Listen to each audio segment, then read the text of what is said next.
Welcome back to the Dungeon Master's Block, the place where we come to talk about the Dungeon Master, the most important person in the game, the only person capable of playing God, killing characters, and lowering the ego of everyone else at the table. I'm one of your hosts, DM Neal, and today we have Guy from How to Be a Great Game Master. He does some great YouTube content. If you're not watching it, you really need to. And today we're going to be talking about Druids. But before we do that, we have some iTunes reviews. And the iTunes review we have today is from Bartaloo Tanner, entitled Excellent, 5 stars. As a fellow podcaster, I can tell how much joy and skill goes into the crafting of this show. As a fellow DM, I can tell how much knowledge and passion the hosts have for playing D&D. It's outstanding. Highly recommended. Well, thank you, Bartaloo, and hopefully we can hear your podcast soon. For Patreon Dragons Gold and higher, head on over to Patreon and keep an eye out for a Druid lair that yours truly made. But with all that out of the way, let's head to the meat. I'm starving. We ain't had nothing but maggoty bread for 3 stinking days. Why can't we have some meat? Looks like meat's back on the menu, boys. So today for the meat, we have a super special guest. I am very excited because I love all the content he makes. And we have Guy Sclanders, the creator of How to Be a Great GM YouTube series. Guy, thanks for coming. My absolute pleasure. Thank you for inviting me. We are so excited to have you here. Now, for any of our listeners who maybe aren't familiar with you, we just told them what you're probably most well known for as far as tabletop, but can you just tell us a little bit about yourself? Whatever you'd like to tell us. Neal always says, do you like long walks on the beach? Like, whatever you'd like our listeners to know. Tell us a little bit about yourself. Well, specifically, no, I don't like long walks on the beach. I have a phobia of the ocean, as a matter of fact. But it's the water washing away at the beach sand just freaks me the hell out. Anyway, so walks along concreted pathways in a nice, secure area, I think, is probably the best you're going to get. Right? Yeah. So I do the How to Be a Great GM series on YouTube, and I run a live session play on the Wizards of the Coast D&D Twitch channel for them every Saturday.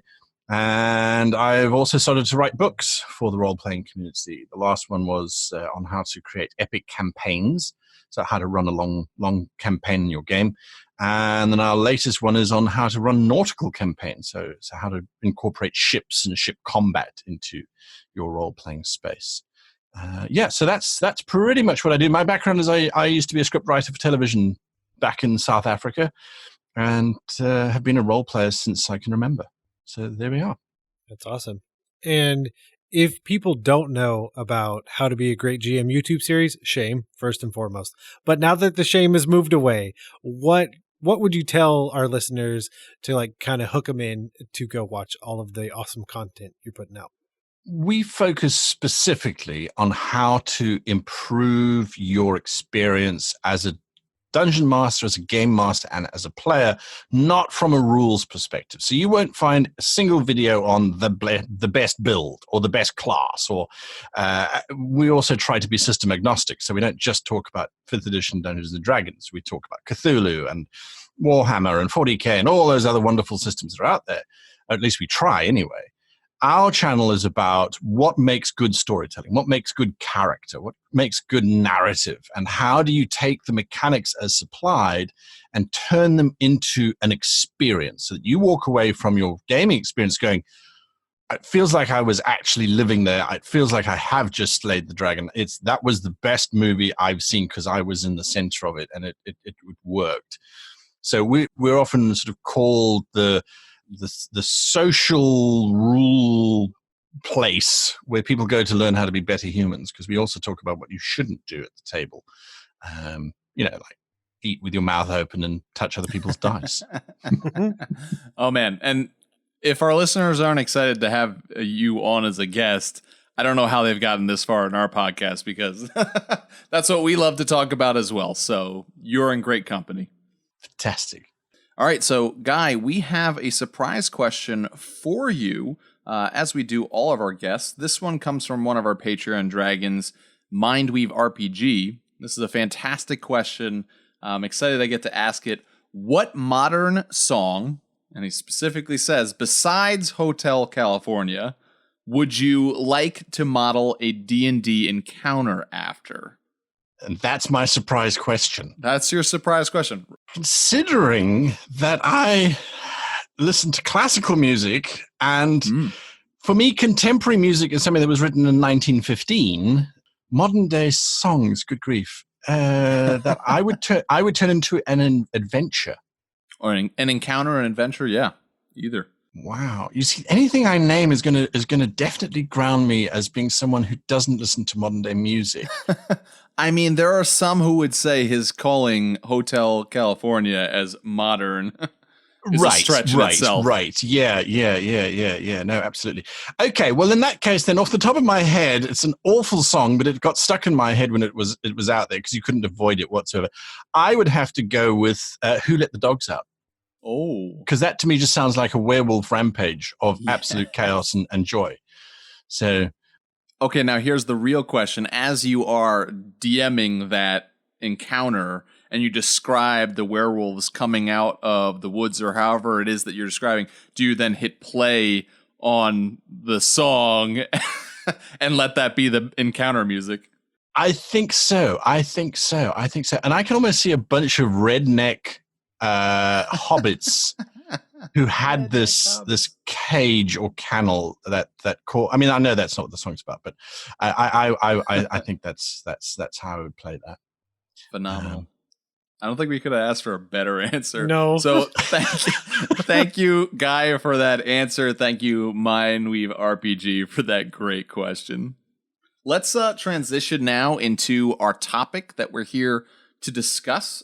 We are talking about the Druid class, specifically as DMs, whether you have a player at your table who is taking up the class of a Druid, or maybe multiple players who want to be Druids, or just trying to analyze Druids in your homebrew world, how they will interact with the PCs, what kind of societies and cultures are built around this class of Druids.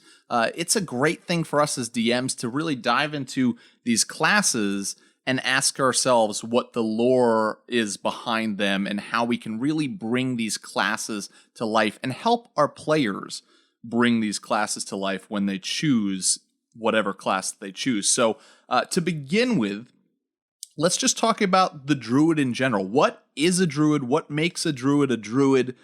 And as a spellcaster, how are they different from the other spell casting classes? Guy, if you'd like to start.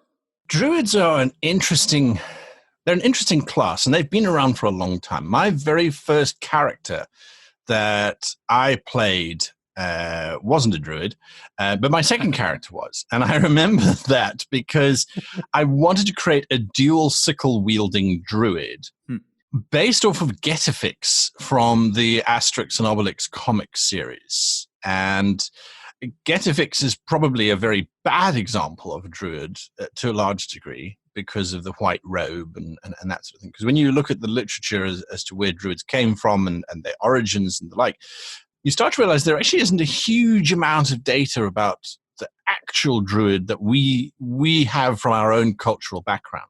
We've got romanticized versions, which is what we get given in the books. And of course, the notion of this nature keeper, this guardian of the wilds, I think is definitely something that's very barbarically romantic.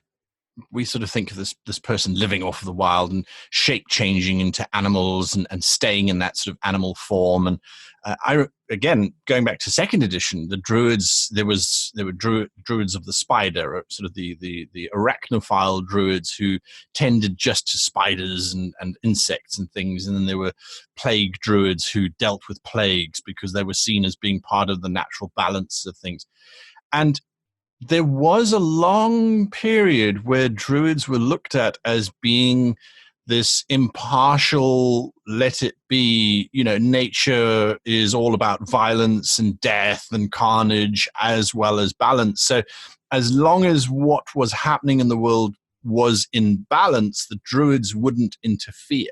And that was a big barrier for a lot of players to get into, because it's like, well, I really shouldn't act. It's like they were the ultimate emo goth type things, weren't they? It's like, I'm not bothered. I'm not going to act. I'm not going to interact. I'm true neutral, and I'm a druid. Whatever adventure the DM throws at us, I'm going to say, why do I care? Exactly, Definitely seen that at the table. Exactly. There was this horrid actor thing. It's like, what's my motivation? Because I don't need one. I don't have any. We had other classes that had the same kind of problems. You always had the paladin who had to be lawful idiot, and so the druid kind of fell into that space as well, I think, for a long time, where it was seen as this thing. And then with later editions, Pathfinder had druids as well, and their druids were, I think, a little bit more flexible. But again, not deviating terribly from the notion of this person with sticks in their hair who sleeps under a bush and really just wants to be a brown bear all the time. So that has changed, I think, to a degree, but we're still in that space of this anthropomorphic or person type of thing. I don't think that's necessarily a bad space. I think we need to perhaps sometimes go back to the roots of what druids were about from our own history, which is where they were spiritual advisors, they were judges, they were the law and the keepers of the law, because druids came from cultures that didn't necessarily have writing as a means of passing on their knowledge.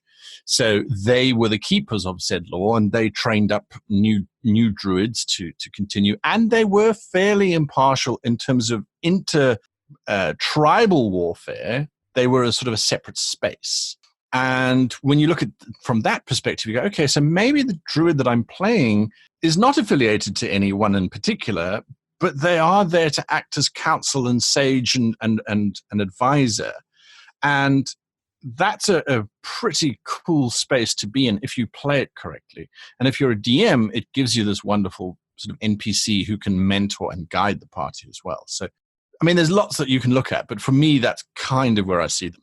First off, I'm going to say this so that it's not in my brain anymore. Mitch, you understand that's how I operate. Obviously, the druid is, in fact, the one who let the dogs out.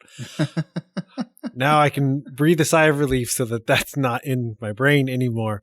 But I think looking back towards the way druids began in our society and then looking forward into how D&D operates, even from the very beginning, it was as if there was this mix of both cleric and wizard, where while on the one hand you have this ritual and I need to do X, Y, and Z to accomplish this spell, I am also seeking a higher power, be it just nature in general, be it a very specific deity that I've attached my beliefs to, but this mix of both. It's not just I'm calling on high as a cleric and the deity's like, yeah, I got you. And sacred flame falls from the sky, but I need to do these things in this way to be able to appease the god or different things. So I think it's a really interesting mix when adding them to your world of both cleric and wizard.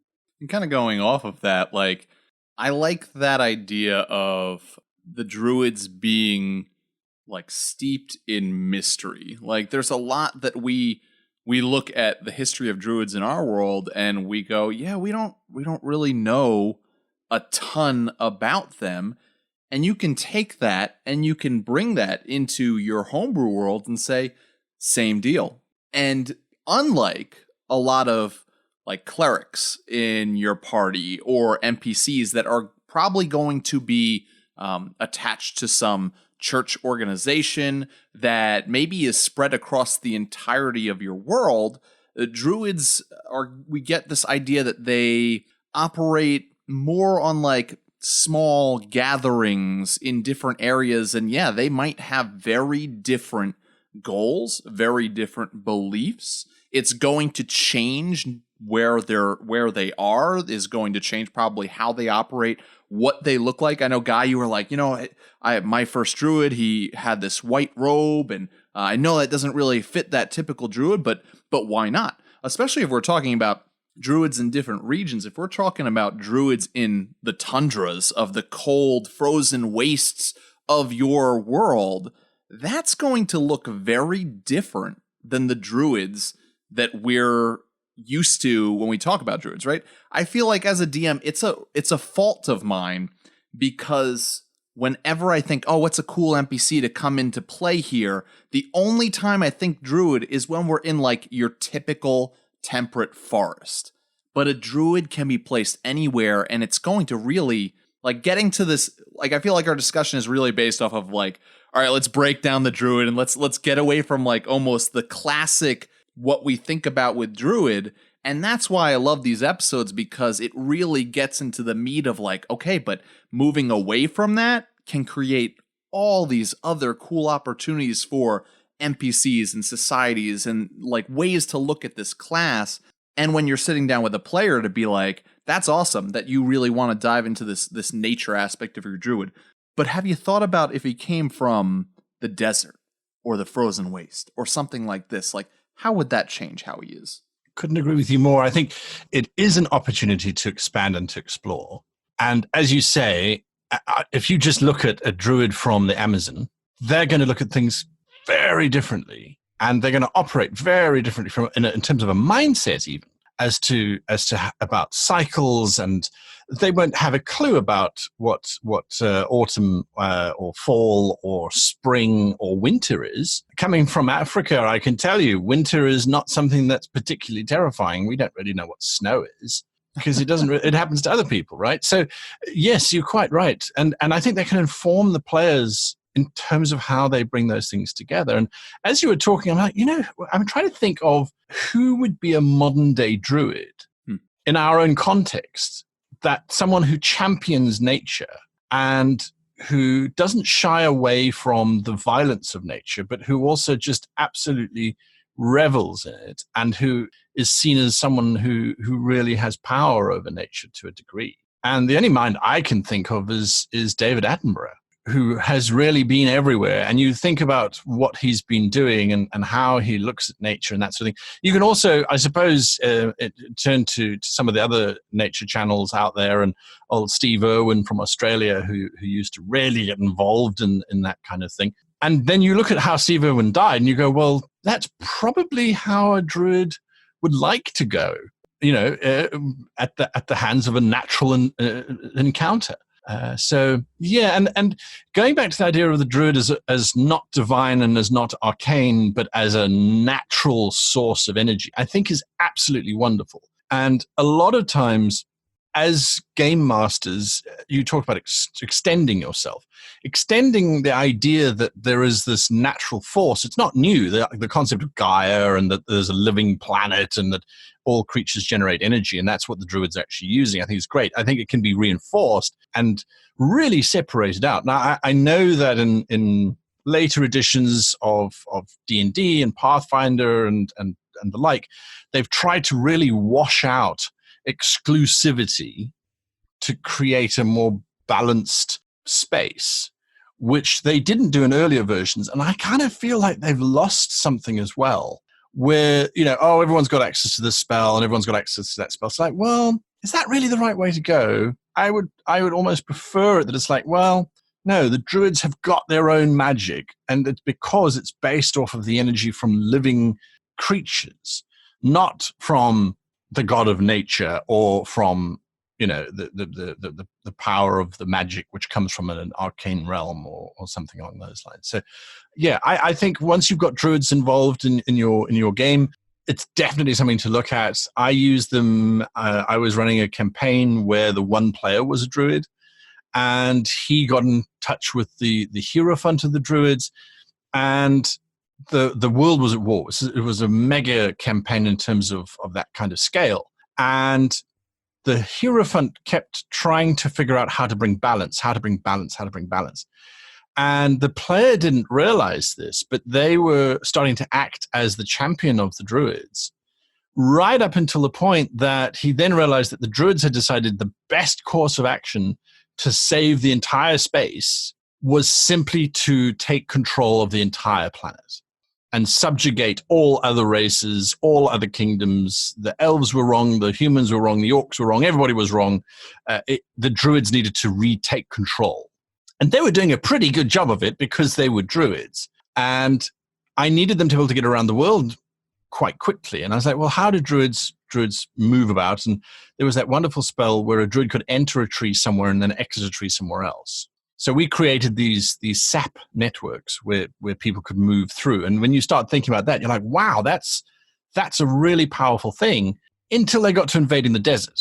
And it's like, well, we can get to the edge of the desert, but there are no trees. I mean, there's cacti and there's certain types of plants and things, but they're not enough capacity, And yeah, the character eventually became the Hierophant. He replaced the druid, who was insane, clearly, with power and just deciding to try and revert back the world to a natural state. But the idea is that these druids are often seen as power crazy if they are NPCs, because they're trying to restore nature and they believe that nature should be this, we should all, but everyone should go back to being in the primitive state.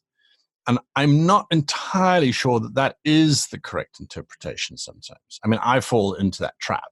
But when I look at modern day nature conservationists, we have massive conservation programs going on all over the world.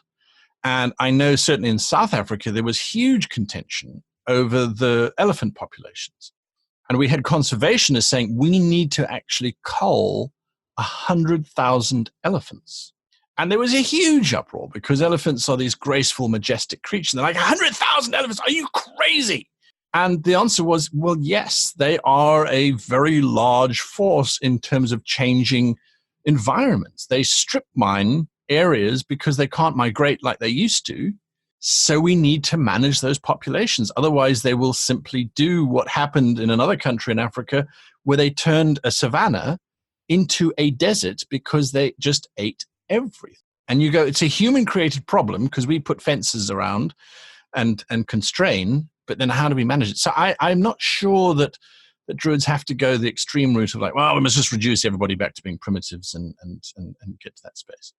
Yeah, and of course you can go that route, right? Like, it's funny, as you were talking, I thought of Magic the Gathering and the Ravnica block, where you have the Gruul group that is exactly that. They would destroy every city and let the plants overtake them and the creatures of the world overtake them. So there you have that extreme. So yeah, if you want to, you can go that route.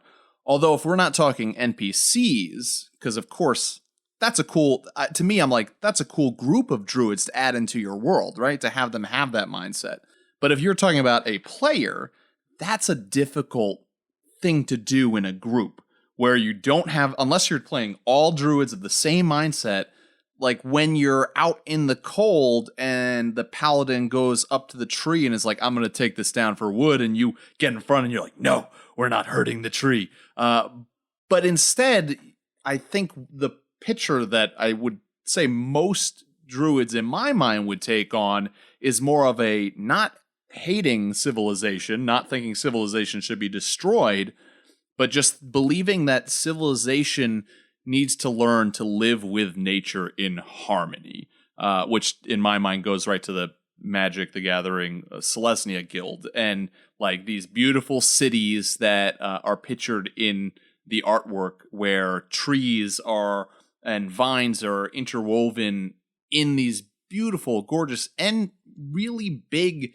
cities, but it's mankind, and obviously we're talking about fantasy, so elvenkind, whatever it is, living alongside of nature. And so you can take that and like encourage your player to be like, yeah, your druid loves nature, but what if rather than fighting with the paladin to chop down that tree, you see this as a good use of the natural world because it will keep you and the rest of your group warm, and perhaps you say a prayer to the god that you're connected to, thanking them for this resource, and perhaps you plant a seed in the ground afterwards to give back because you're like, okay, and even as a druid, there are plenty of spells that can be like, all right, well, I'll just grow another tree in its place, because that would really work with that balance aspect as well of, yes, we will take, but then we will give.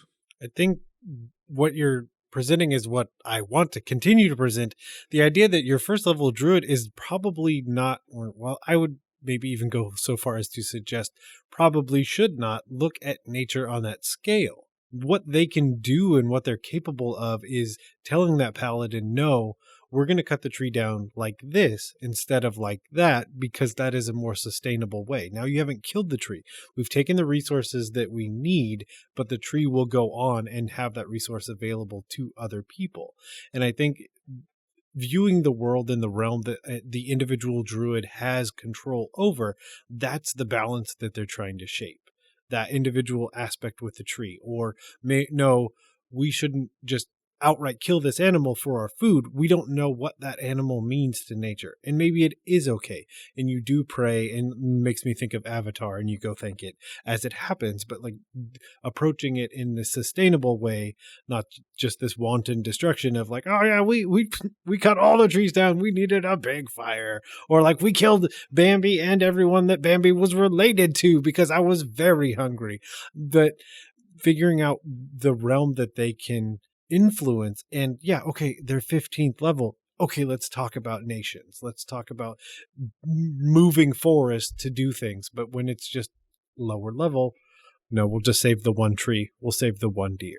I love that idea. And I think if I ever had a player playing a druid and they're like, all right, we make camp and there's a tree incident, I think that's really awesome. I do think, though, that this is an excellent example of where magic fundamentally breaks apart the game, because the druid can quite literally talk to trees and animals, and the by virtue of the fact that they can talk back implies that they're sentient.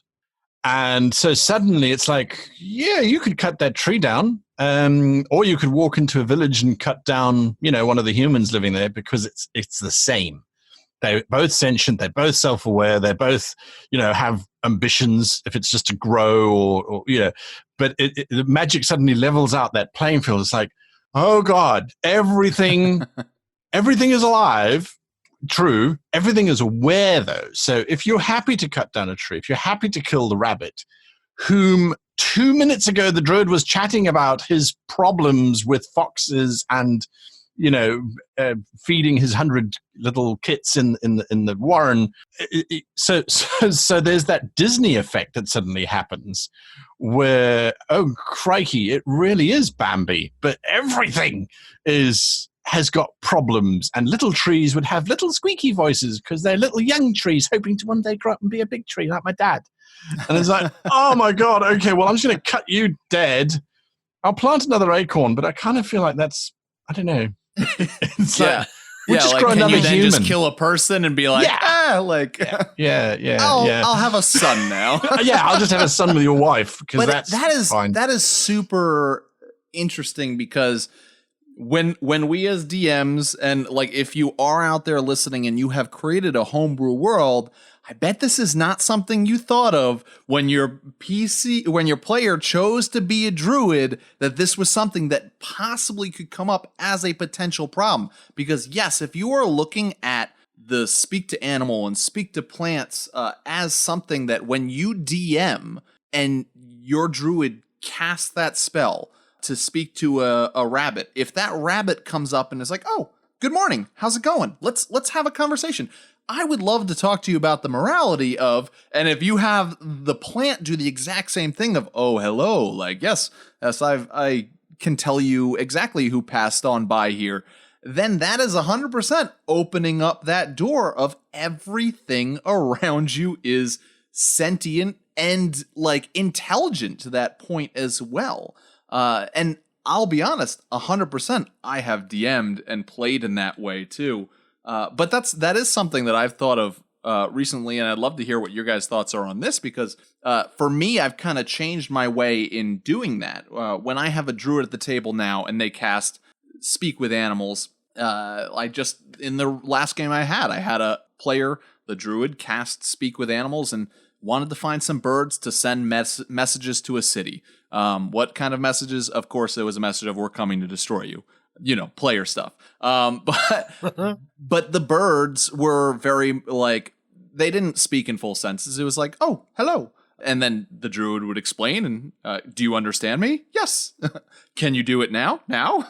Yes, now. Okay. Flies off. Lot less of a conversation. And then with trees as well, maybe there's this aspect of speaking with trees rather than saying the tree actually speaks to you in a language that you understand. You understand the feelings of the tree, the emotions, the way that it's thinking, and you say, you get the feeling that this is the way that this tree thinks about this. Kind of opens it up to be a little bit different in the way you view it, right? Because we know that animals do communicate with each other, although they aren't speaking, like they're not speaking English to each other. They are communicating to each other. So I think that's a really good point, like breaking that down of how do you as a DM, how do you use that spell and how do you role play that spell when that spell is done? And that's something that I didn't think the first time is, what kind of door does this open if this animal or this tree just speaks completely perfectly and intelligently? That's going to be a lot harder to hunt that deer for food when you're like, but the guy's awesome. I love that deer. He's great. He's intelligent. He's fantastic. We had an incident, because you're absolutely right. And so there's two things I'd like to touch on there. One, because this was fairly recent, so people can actually go and watch this if they want to. We have in the Wizards game that I run, we're doing Descent into Avernus. So the guys are all in Avernus in this hellscape. And there's a druid who has speak with plants. And so he casted on this particularly vicious type of plant. Every plant in Avernus eats living things. It's just kind of the take I took on, well, if there's a plant here, there's an ecology, and the ecology must feed off of something, and there's no rain. So anyway, so the first couple of plants he came across, the moment he cast Speak with Plants, the plant just screamed, kill, kill, kill at him, because that, or die, die, die, because that's all it wanted him to do, was just die. So there was no, it kind of broke the rules a little bit of the spell, but that was what I genuinely felt the plant would be saying.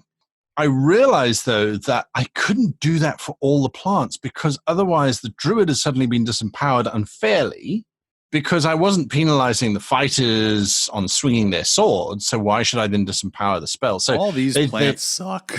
Yeah, right? So eventually they came across a plant which they did speak to, and although it wanted them to create a sacrifice for them, it was still cooperative. But what I did a long time ago was my Speak with Plants requires body language from the player and from the GM. So it doesn't translate so well on a podcast, but when speaking with a tree, one has to do tree gestures. So your hands have to fan out, and it's like become the tree as they would do in acting class. So, and then when you're talking to the plants and things, a tree might make it almost looks like jaws with your hands to talk about the encroaching figure. And by making jaws, it's like, well, this is the jaw of a bear, so it's a predator. And by talking about the sun rising and then the sun setting as the branches moving to open up as the trees do when the light shines, and then closing down as plants, there's lots of flowers that do that as well.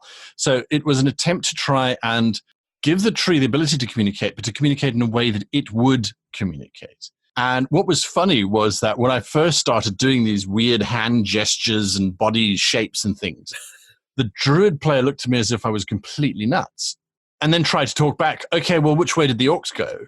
And the tree continued to do these weird gestures, and it wouldn't answer him until he started to try and do these weird emulations. He didn't know what the rules were.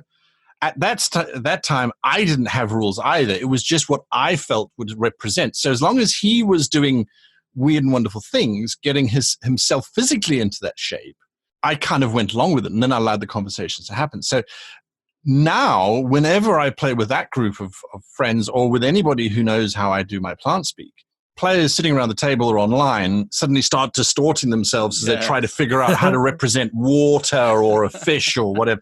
And it helps make it feel more like communicating in that space with the creatures, with the plants, with the animals, rather than just having a conversation, to try and address exactly what you're talking about. So yeah, and it ends up being a lot of fun, because sometimes, they're doing something like that and you're like, what the what are you trying to say with that? And he's like, well, doesn't this look like I'm skinning a deer? And it's like, no, it does not look like you're skinning a deer at all. How did you get that shape out of skinning?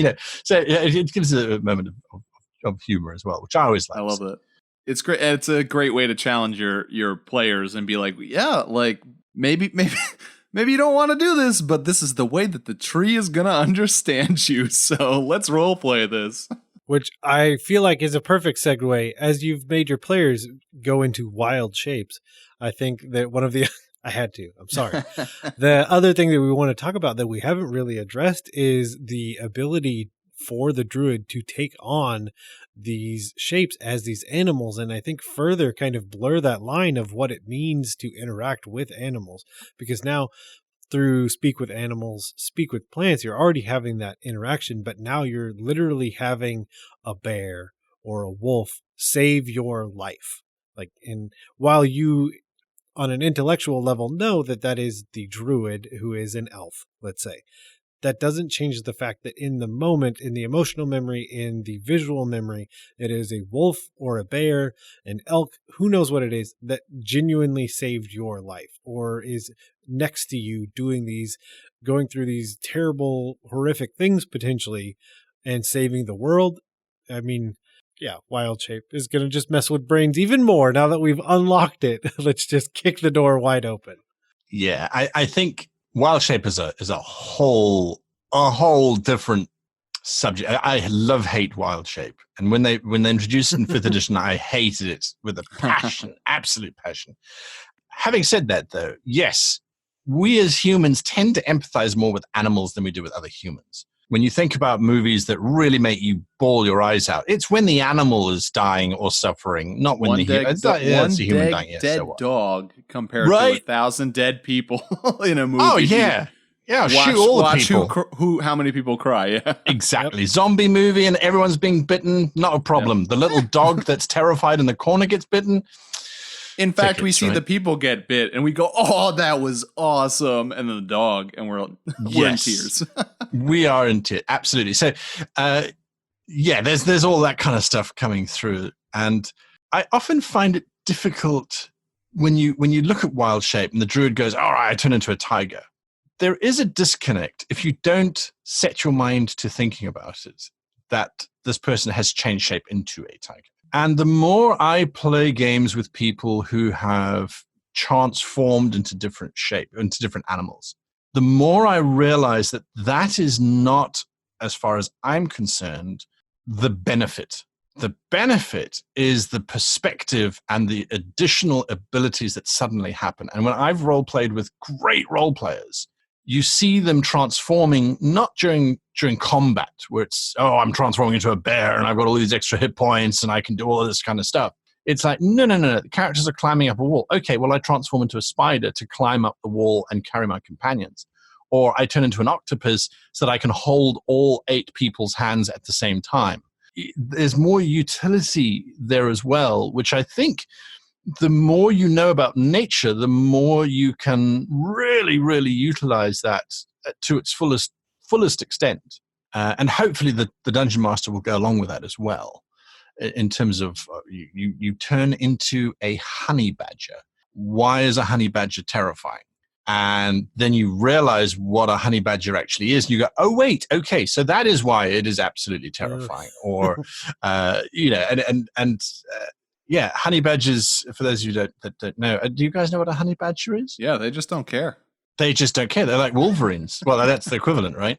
They just don't care. And they're just violent, angry, aggressive, nasty little things. So Wild Shape done well, I think, is a huge opportunity for the player to explore. Well, like you're saying, I think if you go, and a lot of, I would say especially newer players go into it, and they think about Wild Shape as a combat thing, and it's not really helped by the fact that, at least in the book, it is presented in that way. In fact, if we're talking about 5th edition, you have a specific, the circle of the moon, and it goes right into the first thing on the page is combat Wild Shape. So it's like, you're using this to fight things, and it is very cool with the fact that, like, you gain the hit points, and then if you go down, you just revert back to your original form, and you're at whatever hit points you were before you wild shaped. It's like, that's a great combat feature. However, yeah, another aspect that wasn't in older editions, so older editions can certainly be more restrictive in ways that I go, there was purpose behind that, but 5th edition does not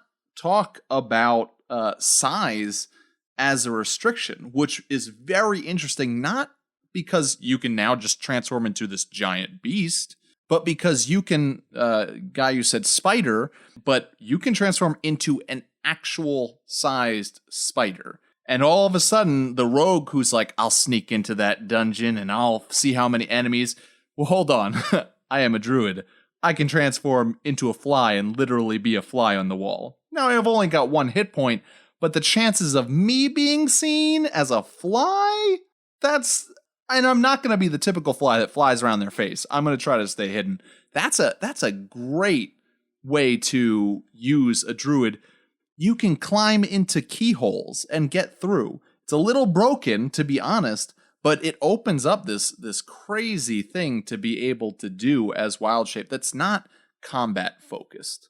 The other thing I'm thinking every time you mention it is, what does that A to B look like? What is the transformation from, again, we'll just keep saying elf to keep it in perspective. Like, I was an elf and now I am a tiger. There are a lot of ways you can go. You could be working with some 5 and 6 year olds and it is a puff of smoke and there is a tiger now, and that is awesome and they love it.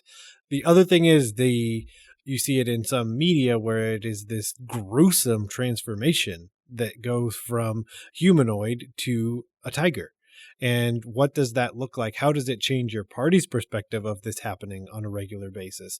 Or does it become more, and I hate to say it that way, more natural that you're transforming into these things and it's easier for you? I mean, that could be a very real aspect of your player, is like, it is this terrible transformation, painful, that I have to go through, but I know that there is benefit on the other side of this pain. And again, 100% could be a puff of smoke and there's a tiger.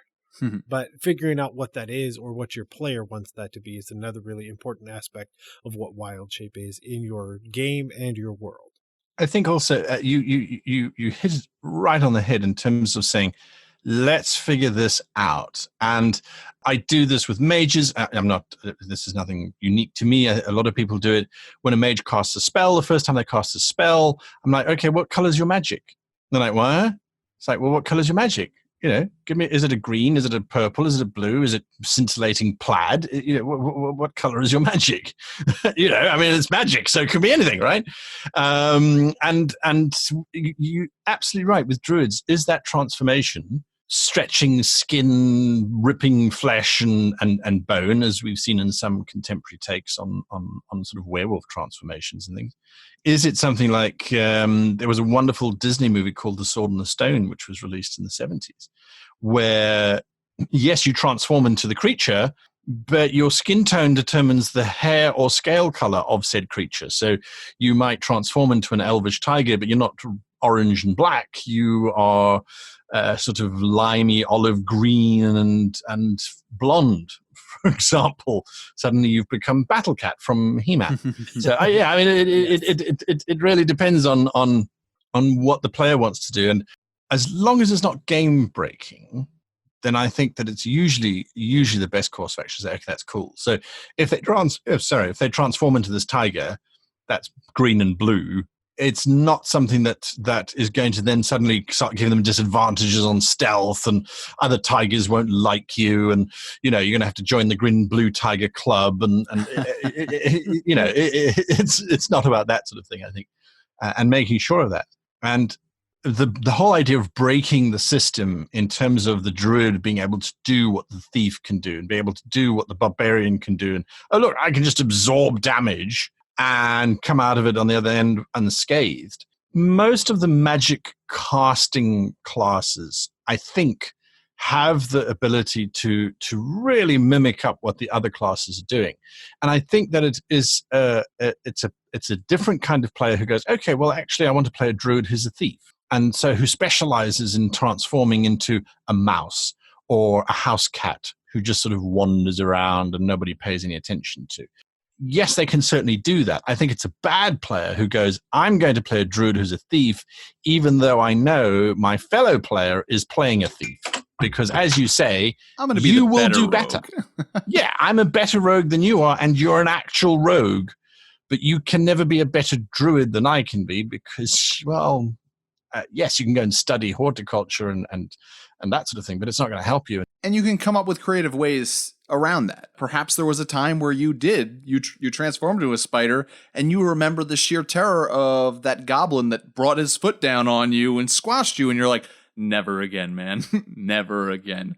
I really love what you brought up with like the almost your physical appearance when you're not transformed, when you're not wild shape, having some effect on what you look like when you are wild shape. I think it'd be really cool to explore that if I was playing a druid, or if I had a player playing a druid, to like ask, well, when you're not transformed, what are your defining characteristics? And like I'm thinking like, okay, like if a druid character like is missing an eye, when they transform, do they just get 2 eyes of the tiger, or are they still missing an eye? If they have a birthmark, like maybe on their neck, does that appear as a spot on the fur of whatever they transform into? Which can certainly be a flaw, right? Because maybe your enemies become used to you and you're like, I know that's the marking. But also it could be really helpful that the rest of your adventuring party sees that and knows that's my friend over there. They're transformed. That's transformed. It's not one of the boars attacking us. Because certainly if you transform into an animal and there are animals of the wilderness attacking, that could become really confusing. And you might get hit by an arrow from the ranger thinking that you're maybe one of the attacking bears. You can just make, I guess, the decision not to transform into a bear. But I find it to be an interesting avenue to say, well, what if there's a defining feature? There's a reason why dogs are different colors. It's that we can tell the breeds apart. So when they were breeding the different types of dogs that we have, color was a very specific choice. So that, oh, look, the difference between a Border Collie and a German Shepherd or an Alsatian is black and white, tan and black. And so dogs were bred specifically to have different color, along as all the other attributes as well. But color was a major thing, and the breeders were trying to get unique colors per breed. Hence things like Weimaraners and Dalmatians becoming a major differentiator, even though physically they're fairly similar. So I have one more question about the wild shape ability. In the player's handbook, it definitely goes into the fact that when you are transformed into whatever beast you've transformed into, you lose the ability to speak, which certainly is there for a mechanic perspective, because then you are not able to cast spells. And it also says, because you don't have regular hands, you can't also intricately move your hands to cast spells, which I would say, well, what if you transform into an ape? Can you still do it? But anyway, 2 questions from that. One, would you ever see that as something that you would change in your games while you're playing and say, you know what, maybe you as a druid, you are able to speak when wild shaped. Perhaps even it's, depends on what it is. Maybe you've learned to, because you've transformed so much into a bear, that you've learned to be able to. It's still a gruff and it's a cool role-playing thing to be like, what's your bear voice? I'd love to hear your bear voice. As a macaw, maybe you can speak. So would you ever allow that to happen? And if so, how? And then also, would you allow a player who wild shapes into a specific creature to, going back, be able to speak to creatures of that same type when transformed? Because that is something, at the very least, in 5th edition, we don't get details on. So I find that to be something that maybe is up to the DM. What are your guys' thoughts on that? I mean, my go-to almost would be like, one of those has to be true. Like, it doesn't make sense that neither are true. Like, so then figuring out if I would want both to be true, I think that would take me a little bit more time, but I would 100% make at least one of those true. because then if they can't communicate as that creature, then they should still be able to communicate back as the whatever they were transforming out of and still have communication with the group. The other thing would be, how cool would it be that they are turning it into a bear to kind of maybe try a diplomatic approach and say, I'm a bear, and now we're communicating on a direct bear to bear level. And then you have the hilarious interaction, because I'm still asking for a bear voice, don't get me wrong, but and then unfortunately I then have to do a bear voice on my own, but we're talking and the rest of the party is just hearing these grunts and growls back and forth. It has to be at least one of those, if not both of those, for me. What's your bear voice? I don't. Oh man, Neal I don't know. loves doing voices. I hate doing voices so much. Give it to us, Neal. Come on. Oh, it would be. Oh, I don't know. One would either a hilarious Yogi impression, but then the other one is totally just being super slow about things and like non-committal. Like every time I also think of a bear, people are like, "Oh, they're so fast," and because they can also run like 35 miles an hour, which is pure insanity. But I always think of bears just being like, nah, so I just woke up, how's it going, and just that the whole time. Awesome. I can't get Batman's voice out of my head for a bear. It's like, I am bear. Christian Bale's Batman, right? That'd be great. Yeah. Not George Clooney's voice, definitely not. No. So. I think it's a challenge when you look at the idea of wild shape to enable the druid to suddenly be able to cast Speak with Animals. I am not knowledgeable enough. Speak with Animals, is it a cantrip or is it a first level spell? If it's a cantrip, then what I'm about to say doesn't make any sense. If it's a first level spell, then it makes sense. The ability to wild shape is a function that the druid can do fairly regularly. Twice per short rest. So that allows them to do it on a fairly continuous basis. So if you were to then give them the ability to speak with the animal that they have transformed into, which does to a degree make sense, you suddenly are freeing up a spell slot for them. So you're giving them an extra power, which you're not necessarily giving to other players. And I know people say, oh, balance is important. I don't particularly care. I think that would be, that to me would make sense, except that you do maintain your intellect and your intelligence and wisdom and charisma score. So that to me implies that your brain is still functioning as a human. So you would have the human capacity to interact with the creature. I do think, though, that if you said, yes, okay, if you transform into a bear, you can speak with bears, I would then say that the player is no longer able to communicate with any of the other players. Because I have had players go, oh, I'm a raven, I can only squawk, but I have digits and I have my intelligence, so I'm going to write in the sand. And so they circumnavigate the penalty of being a different animal and not having lips, for example, by using a human solution of tools. So I'm going to use written language or Morse code. I've had druids who use Morse code as woodpeckers. And you go, well, that's a smart workaround of not being able to talk. So that's what I would do is if the player said, okay, when I transform into a frog, I want to be able to speak with frogs, I go, all right, that's fine. But then you have no concept of what the humans are saying. As a frog, you would need to speak with humans in order to understand them. So if you want to talk to frogs, that's fine. But then you just don't understand humans. To try and balance it out a little bit, because otherwise it is a kind of a bonus hit points, bonus attacks possibly, especially at the lower levels. And now you can speak to those other animals. That could be a diffusing situation to a degree. Having said that, though, growing up in the wild, I spent years as a wildlife cameraman filming wild animals. And I can tell you that unless diplomacy is very well hidden in the natural kingdom, when two rival lion prides come across one another, there isn't a polite negotiation and discussion. There is a vast amount of violence. Most animals. I mean, elephants. I did a documentary on elephants who were assassinating other elephants. They were literally murdering them. They had their own technique of how to do it as well, which was particularly unsettling. Birds. If anywhere Birds. you live, look to the skies, or just like I get attacked in my own home, and I'm just like, I live here too, and I'm not doing anything to you or whatever you got going on, and I'm getting dive bombed going from my driveway to my front door. Right? So even if you were able to speak to these things, it's like, no, we're friends. Would the animal go, oh, well, yes, no, I see your point. No, fair point. I don't know. I'm a human. You're a human. We don't need to fight. Yeah, right? Because, exactly. Point made. So yeah, I would have to say no, then, I guess, on both of those counts.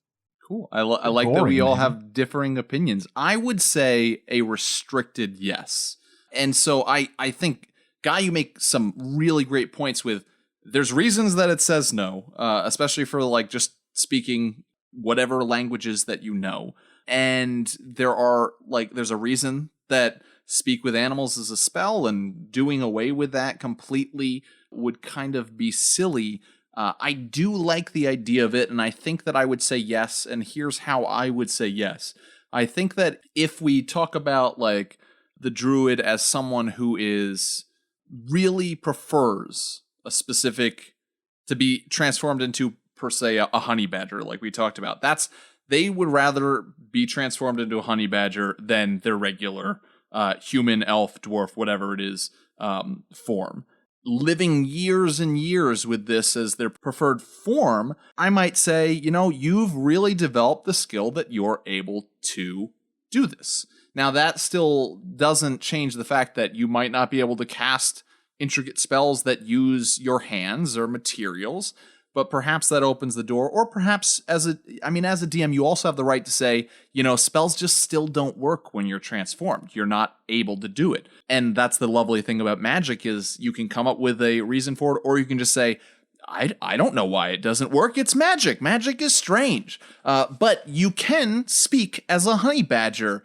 I do want to hear your honey badger voice, Neal. You got to make that honey badger voice for me. But yeah, sure, why not? Because you've spent so much time as a honey badger. And I think I'd rule it the same way with speaking to other animals, is especially if you're going with the sense of like, when you speak to another animal, it's more broken up because the animals don't have the intelligence that we do. Stat-wise, they certainly don't when we talk about the game. I think I'd say you've spent enough time as a sparrow that you've learned how the sparrows communicate with each other. And it might be the same way that I do if a player wants to learn a new language. I usually say yes, but I say it's not, even if it's you've just learned a new language by going up a level, whatever it is, I don't want it to be instantaneous. I want this to be a role-playing opportunity. How is it that you're learning? Are you carrying out a book? We're going to start it off as broken. It's going to get better and better as we continue through time, and eventually you will be able to speak this language. Same thing with, I think, as an animal. If you really want to work on learning to speak sparrow, I might say sure, but it's not going to be instantaneous. You just saw a walrus, and now you're able to transform into a walrus. You don't know how to speak walrus. They're new to you. You're going to have to give it time. All right, I said it was the last question. I lied. I got one more for you, and because of time, I'm just going to ask for a yes or no from both of you on this question, and then Neal's going to bring us into the last segment. Not talking about animal-based races like a minotaur or a kenku or something, but if you have a awakened animal like a squirrel that has been awakened and now has the intelligence of a person and they become a druid, yes or no, can they use wild shape to transform into a human or an elf or a dwarf? Go. No explanation. Neal. Yes. Guy. Yes. I'm not going to answer. Okay. What? Neal, bring us in. Okay. So one of our favorite sections that we've added recently is that we want to give homework out. And of course, we always say it's the best homework we could give. And I like kicking it off to kind of give some examples. And you should go watch one of my favorite childhood television shows, Beast Wars. And you should specifically watch all of the scenes with Tigatron, because I would say it is one of the most interesting approaches to how a druid is. The idea is that all of the stasis pods have been damaged, and Tigatron comes out as more tiger than as a Beast Wars character or a transformer. And the quote straight off the wiki, We were given a paradise. All we had to do was live there in peace, but we proved unworthy, and the paradise is no more. And if there's a more Druid line out there, I don't know what it could possibly be. And the graphics totally hold up, don't they? No. Not at all. Not even through the series. Like the first episode and the last are fundamentally different in terms of budget, clearly. For me, for my homework, I'm going to give out a podcast that I really enjoy. It's on Irish mythology. And so Druids come into play a lot in the stories. And that's the Fireside podcast. You can hear a whole bunch of stories that Druids are part of in that. And like we talked about at the beginning of this show, how you can dive into the history or the mythology in our real world and learn from that and maybe bring that as inspiration into your own. Right, my turn to give out some homework. I would like everyone to brush up on their Latin and quickly go and read Commentari Bello Gallico, which is, as we all know, Caesar's famous work on Druids. No, I'm it's interesting, but I hope there are listeners trying to write that down and spell that. Yeah, right now. yeah. Commentari di Bello Gallico, basically commentary on the Gauls. And what I would encourage people to do, though, and maybe this is too heavy, but I love history, and you can get Caesar's book in English, The Gaelic Wars, where he talks about this stuff, because a lot of people don't look at his stuff as historically valuable for reasons. However, he wrote about the Druids as someone who was there. He was interrogating the Druid people. He was interrogating the Gauls. This is where it came from. And there's so much stuff in there that talks to this spiritual, judgmental, or judge-giving group of individuals, as well as some terrifically atrocious things that happened during these wars, that as someone who runs a game, I think you cannot go wrong by reading this, going, why was this man writing it? What was he doing? And then reading some of the battles and things that came out of that. So it definitely gives you some insight into Druids as a space outside of just being Druidic, but at the same time gives you this incredible insight into a campaign that was particularly difficult for the Romans after Caesar.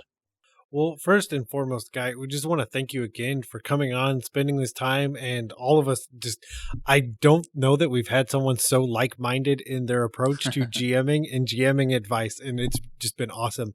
But the other thing I want to do is ask you one final question, and that is where can people go online to find all the awesome stuff you're doing? www.greatgamemaster.com. greatgamemaster.com. That will link you to everything. We've got a massive Discord, we've got Twitter and all that kind of stuff. But greatgamemaster.com is the hub from where you will find everything. Perfect. And that'll be in the show notes. So thank you so much again for joining us. And I know that we would love to have you back on sometime in the future. Can't wait. It's been an absolute blast. We just want to thank Guy again for coming on and spending some time with us, talking all about Druids, wild shapes, and all of that. And of course, if you want to tell us about how you've been introducing Druids into your game, you can always email us at dungeonmasterblock@gmail.com. And if you see fit, head on over to Apple Podcasts or your podcatcher of choice and leave us a review so that we can get out in front of more people and we'll read it on air. Of course, you can always follow us on Twitter at DMS_block. That's at DMsBlock. And of course, like us on Facebook so that you can catch all the news and updates that we have. And today's Patreon shout out goes to Darren Dickey. And Darren is a fiend platinum dragon. So thank you, Darren, and you can watch out for that Druid layer coming your way too. As always, the Dungeon Masters Block is a proud member of the Block Party Podcast Network, where you can check out other shows like DMnastics, We're So Bad at Adventuring, Detentions and Dragons, and more. But that's all we have for you today here at the Dungeon Masters Block, the place where we come to talk about the Dungeon Master, the most important person in the game, the only person capable of playing God, killing characters, and lowering the egos of everyone else at the table. I'm DM Neal. Good night and good luck. And keep on dungeon mastering. It's not inspiration, it's not wisdom, and it's bad advice. Every combat encounter should have the chance of a TPK. Because if not, are you really trying?